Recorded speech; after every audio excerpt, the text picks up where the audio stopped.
What's up everybody? It's Kevin with Online Shopping My Way.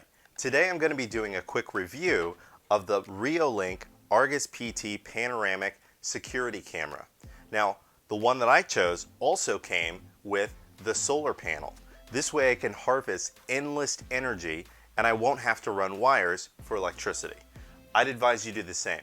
But a lot of this video is also going to be focusing on the tactical aspect of where I place the cameras, why I place them there, and the best way to be able to structure what you need to make it feasible. So I'll make this as quick and concise as possible for you, but I think you'll appreciate it. Let's get right into it. Now there are plenty of videos unboxing, setting up, and reviewing the Reolink Argus Pan and Tilt camera, but I'm not really interested in giving you my opinion about most of that stuff, okay?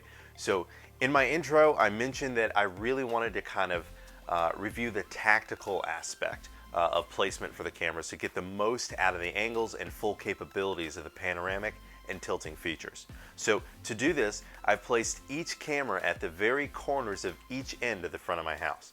This way, I'm able to make good use of the 355-degree panning capability. Between the two cameras, now I have full view of the front of the property, as well as the ability to pan around and view each side of the house all the way to the rear property lines with only two cameras. So in this diagram, you'll see that for a house with this general shape, I only need 3 cameras to monitor the vast majority of the property. So 2 right here at the front of the house on the north and on the south, right? And of course this is front lawn area, while the 3rd camera sits at the corner of the furthest point of the back of the house jutting out toward the back property line, right? Here's the furthest point. So that allows me to make use of the full panning capability to monitor all the way around from the side property lines to the back patio and the rear property line. All this with only 3 cameras in total. Now some stationary cameras may have, 170 to 180 degree viewing angles, but this tends to cause extreme warping at the very edges of the viewing frames and also limits the infrared night viewing toward the edges of the video as well. The Reolink PT has about 130 degree view, I think it's around that, but not only can you save money on purchasing less cameras with the Reolink's panning and tilting capabilities, but you can ensure the best quality by panning directly to the spots you would like to view. So to build the mounting structure at the corners of my home, I grabbed some PVC trim board from Lowe's. I went with a 3/4 inch by 3.5 inch, and it only cost about 14 bucks for about an 8-foot cut. Given that PVC is rot proof, moisture proof, and termite proof, it was an easy choice even over treated wood. My home is white, so the PVC's factory color played right to my advantage. But if your home is a different color and you feel the need to paint it, a single layer of latex paint ought to do the job for you. As you can see here, I've cut 3 5-inch pieces of trim board to build each camera mount. For the solar panel, to get the most sunlight, it's ideal to cut an additional 5-inch piece of PVC trim and mount it in an area where you'll get full sunlight for at least a couple of hours out of every day to keep the internal rechargeable battery topped off. So the included 4-meter or just over 13-foot cable will come in handy when running power from a strategically placed solar panel back to the camera itself.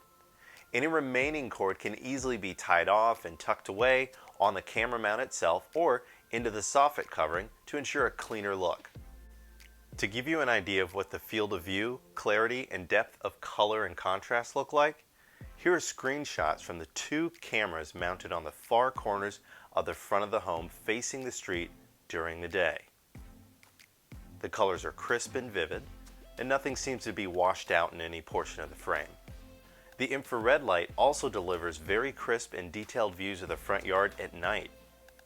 Even with the lights and the planters pointed directly back toward the house, it still maintains sharp, detailed views after dark instead of blowing out details and creating halos around the lights.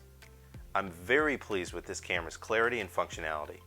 Using the home's 2.4 GHz Wi-Fi or the mobile phone's LTE service is all you really need to access the camera's view.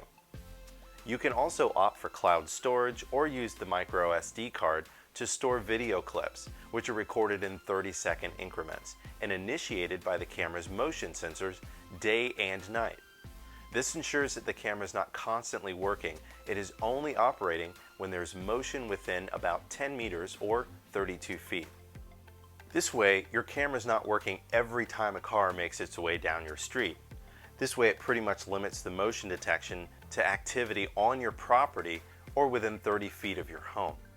So, that's about it regarding placement for optimal results with panning, tilting, and motion detecting activation. Check out the links for the Reolink model in this particular video down in the description below.